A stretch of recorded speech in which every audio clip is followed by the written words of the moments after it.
دلوقتي هنبتدي نخش نعمل شويه تفاصيل كده زياده. هنخش على الايديت مود على العمود ده ونعمل لوب كنترول ار، وبعدين نعمل بيفل كنترول بي، وناخد الفيسز دي ونعمل لها نفصلها بي سيلكشن، فبقى عندي اوبجكت تاني منفصل تماما. اخد الاوبجكت ده واخش على الفيس مود وابتدي اعمل له اكسترود، يبقى كده بقى عندي اوبجكت منفصل.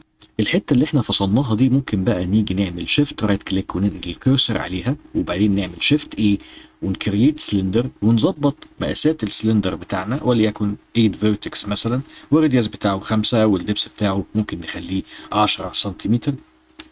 وبعدين نبتدي نعمل له روتيت على الاكس اكسس عشان يبقى المسمار باصص لنا كده، ونبتدي نظبط مكانه بقى من الليفت ومن الفرونت، واذا كان محتاج يتعمل له سكيل يتعمل له سكيل زي كده، ونظبطه كمان يبقى على السطح بالظبط، ونظبطه من قدام بحيث ان هو يكون شايف ان هو كبير شويه فمحتاج يتعمل له سكيل. نرجع تاني نظبط بقى مكانه بالظبط، نتاكد ان المكان بتاعه موجود بشكل مظبوط، ونخش على ايديت مود على الفيس نعمل انست، وبعدين نعمل انست كمان مره، وناخد كل الفيسز دي ونعمل لها اكسترود لجوه شويه، والفيس ده نعمل له انست كمان مره ونعمل اكسترود، حاجة تكون أقرب ما يكون لشكل المسمار نفسه.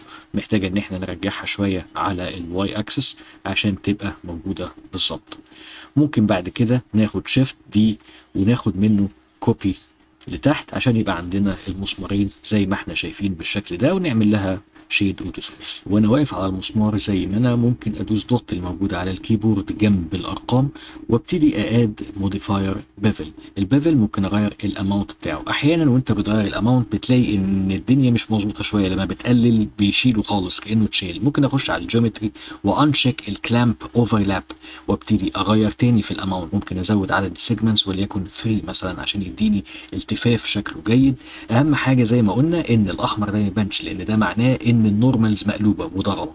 لو انا بقى عايز انقل الموديفاير ده وما كرروش تاني، بمسك الاوبجكت اللي ما عليهوش موديفاير مع الاوبجكت اللي عليه موديفاير، وبعدين ادوس كنترول ال كوبي موديفاير. هاجي هنا بقى ابتدي ان انا ازود شويه تفاصيل زي ما احنا هنشوف. اخش على ايديت مود، كنترول ار كنترول بي عشان ازود هنا سيجمنت، وانا على الفيسز بعمل اكسترود along النورمالز لجوه شويه، واجي بعد كده انقل الكيرسر هنا وابتدي شيفت ايه احط كيوب. الكيوب ده انا عايز اصغره شويه، عايز اعمل هنا شيب، وعايز الشيب ده ان انا افتحه من النص. هعمل سكيل على الاكس والواي والزد لغايه لما يظبط معايا شكله يبقى ملائم ليا. كنترول اي ابلاي سكيل، وده مهم جدا. هاخد منه كوبي، وبعد كده اخش على الايديت مود على الايدجز، امسك التو ايدجز دول واعمل كنترول بي واحرك الويل عشان ازود عدد السيجمنتس وليكن 7 سيجمنتس مثلا. رايت كليك اوتو سموث، كنترول اي عشان ابلاي السكيل. كل ده مهم. واخد الاوبجكت التاني ده واصغره شويه. المهم ان انا عايز اخلي الدبس بتاعه اكبر شويه. ابلاي سكيل وامسك الاوبجكت الاولاني وبعدين الاوبجكت التاني واعمل كنترول ماينس عشان اعمل بوليان، وانقل الكتر ده او البوكس الاولاني ده للكترز. وممكن اخش وانا على البوكس ده وهم مرتبطين ببعض، اخش على الايديت مود على الايدجز وامسك الايدجز دي واعمل لهم كنترول بي، فبيأثر في الشكل الاساسي اللي انا عايزه، اللي انا عايز اشتغل عليه اصلا. فبالتالي بيديني شيب من جوه كده لافف شويه. وامسك الشيب الاخير بتاعي ابلاي الموديفاير كنترول اي، واجي هنا شيد اوتو سموث، يبقى انا كده خلصت الشيب بتاعي. ممكن ساعتها امسك الايدجز دي كلها بالكنترولز، الايدجز الخارجيه، واعمل لها بيفل. بس المره دي هقلل السيجمنت تبقى سيجمنت واحده بس، مش عايز اكتر من كده. شايف ان شكلها كده معقول. واخش على الاوبجكت مود وابتدي بقى اظبطها، ارجعها لورا شويه. ممكن اعمل لها سكيل على الواي كمان، انا مش عايزها تكون بارزه قوي. وبالتالي انا وصلت للشكل ده. ناخد الاوبجكت ده كده ونقرب عليه شويه ونعمل له سكيل على الواي عشان يبقى فيه سمك شويه. هنظبط فيه شويه حاجات كده يطلع شكله احسن شويه. نخش على الايديت مود على الفيرتكس ونمسك كل الفيرتكس دي جي زد نرفعها شويه، وبعدين لازم نتاكد ما ننساش ان السكيل بتاعنا مظبوط، كنترول اي ابلاي سكيل، وبعدين ممكن نبتدي ناخد منه كوبي شيفت دي ونعمل له روتيت على الواي، وبعدين نخش على الايديت مود على الفيرتكس ونمسك نفس الفيرتكس دي كده تاني ونبتدي جي زد نقصرها لتحت شويه بحيث ان هي تكون اصغر من الجزء اللي فوقها، وبعدين نعمل جي زد ونرفعها شويه لفوق. شيفت رايت كليك عشان نبتدي نحط هنا سلندر، شيفت اي نحط السلندر بتاعنا، نخلي الفيرتكس 64 فيرتكس، نعمل له سكيل وندوس اس شيفت زد عشان نعمل سكيل على الاكس والواي بس من غير زد، عايزين نحافظ على الارتفاع بتاعه، وبعدين نبتدي ناخده في المكان اللي احنا عايزين نبتدي نشتغل عليه.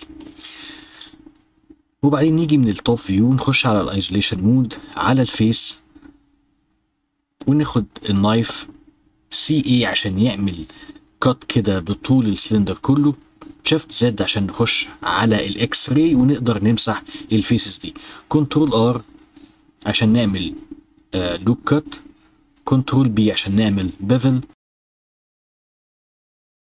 وناخد الايدجز دي الت وبعدين شيفت الت عشان نعمل بيفل للايدجز دي، اي نعمل اكسترود، نلغي الاكسترود برايت كليك، الت اس عشان نعمل اكسترود along النورمالز، ممكن ناخد الايدجز دي ونعمل لها بيفل زي ما احنا متعودين، ونيجي هنا من القائمه بتاعت مش نبتدي نختار منها سيمترايز. فكره السيمترايز ان انا كاني بعمل ميرور جوه الايديت مود، والشورت كات بتاعه الت اكس بيجي يقول لي عايز تعمل سيمتري على انهي اكسس، فانا بختار بقول له اللي انا عملته تحت عايز اكرره فوق، فده معناه ان انا عايز اعمل على من النيجاتيف زد للبوزيتيف زد، واجي عند الايدج اللي بقى موجود ده نتيجه الميرور ده ممكن اعمل له ديزولف واخش على الاوبجكت مود وابتدي بعد كده اعمل الت دي عشان اخد كوبي مرتبط بالاصل بتاعه، فلو عدلت الاصل يتعدل الكوبي.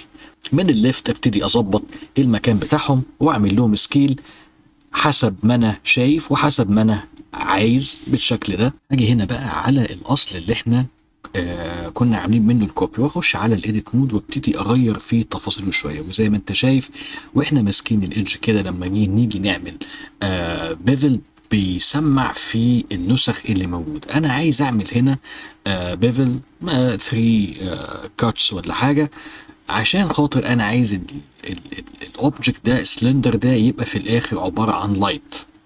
نمسك بقى الثري شيبس بتوعنا دول احنا عايزين نحط عليهم لايت، ممكن نمسكهم بعد كده ونخش على الايزوليشن، هنلاقي ان في فجوات. تعال نمسك الايدج ده مع الايدج ده وندوس اف، وبعد كده نمسك الايدج اللي فوق ده وندوس اف كذا مره لغايه لما نملى الفجوات دي، نمسك الايدج اللي تحت وندوس اف برضو لغايه لما نملى كل الفجوات دي بالفيسز.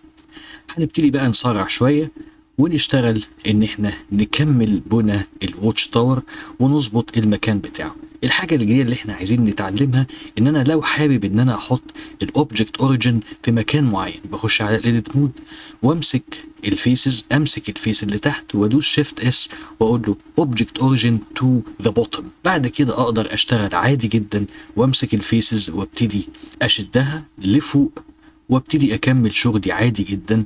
اكسترود بعمل هنا بمسك الايدجز دي وبشتغل عليها بالبيفل، بعمل سيجمنت واحد وبعد كده بقدر ان انا اغير مكان الكرسر واعمل اد للسلندر واشتغل عادي جدا عشان اكمل. نيجي هنا نمسك الفيسز دي الت، نمسك الفيسز كلها نعمل اكسترود ونلغيه برايت كليك وبعدين الت اس عشان نعمل اكسترود along النورمالز، ونمسك الايدجز دي ونعمل كنترول بي بالشكل ده، نعمل 4 سيجمنتس مثلا وبعدين نمسك الفيسز دي الت ونضغط على الفيس نختاره كله نعمل له اكسترود، رايت كليك نلغيه، الت اس عشان نعمل اكسترود along النورمالز. بتحكم في الشكل بتاعي لغايه لما اوصل للشكل اللي انا عايزه. امسك الاوبجكت شيفت اس اوبجكت اوريجن تو ذا بوتوم واخش على الايديت مود على الفيسز ايه عشان اختار كل الفيسز وادوس الت اكس الشورت كات بتاعت السيمتري واقول له ان انا عايز اعمل سيمتري along الاكس اكسس بس من الاكس من البوزيتيف اكس للنيجاتيف اكس، وبعد كده ممكن اخش على الايدجز وامسك الايدجز اللي في النص الت كليك على كل الايدجز واقول له رايت كليك ديزولف ايدجز. الايدجز دي اللي بتبقى موجوده نتيجه السيمتري. امسك العمود ده وابتدي اشتغل عليه شويه، اخش على الايديت مود، على الفيسز، كنترول ار عشان اعمل لوب كات، كنترول بي عشان اعمل سيجمنت واحده، وبعدين هدوس على البي عشان افصل ده واعمله اوبجكت مختلف، وبعدين اخش على ايديت مود على الفيسز واعمل له اكسترود الونج النورمالز. بعد كده همسك العمود ده واخش على الفيرتكس وادوس شيفت زد عشان اقدر اختار كل الفيرتكس دي مع بعض، مفيش حاجة تفلت مني، وابتدي اظبط المكان بتاعها بحيث ان هي تلامس الشكل الجديد اللي احنا عملناه. عايزين بقى ناخد من هنا لوح خشب، فهنعمل ايه؟ هنخش على الايزوليشن مود ونخش على الايديت مود للالواح دي، نمسك فيس منهم وندوس ال عشان ياخد كل الفيسز المرتبطه، وبعدين ندوس بي عشان نعمل سيباريشن للاوبجكت ده يبقى اوبجكت مستقل بذاته. الاوبجكت ده عايزين نتاكد ان الاوريجن بوينت بتاعته في النص، فندوس شيفت اس اوريجن اوبجكت تو جيومتري، وبعدين نبتدي نروتيت على الواي وعلى الزد عشان نظبط الروتيشن بتاعها مظبوط ونجيبها في المكان ده مثلا، ونعمل لها سكيل على الاكس نظبط مكانها من الفرونت فيو، وبعدين نخش على الفيسز، نمسك الفيس ال وبعدين نخش على المش ترانسفورم راندومايز. الفكره ان احنا نحافظ على الانبعاج بس نغير شكله شويه عشان ما يبقاش في حاجه متكرره بنفس الطريقه بالظبط. ممكن نغير السيد اماونت بتاعه، نخش على الاوبجكت مود، ممكن بقى نرجع تاني نحركه ونعمل له سكيل نظبط شكله زي ما احنا عايزين. نرجع بقى ناخد المسمار اللي كنا عاملينه هنا، ناخد شيفت دي المره دي عشان ناخد كوبي مستقل بذاته، نحطه في المكان اللي احنا عايزين المسمار يكون فيه بشكل منطقي، وبعدين ناخد منه كوبي. الكوبي ده هيبقى الت دي عشان لما نأثر في واحد يتأثر في التاني، ونمسك الاتنين الت دي كمان مرة ونبتدي نحركهم على الاكس اكسس عشان المسمارين يكونوا في المكان بتاعهم الصحيح.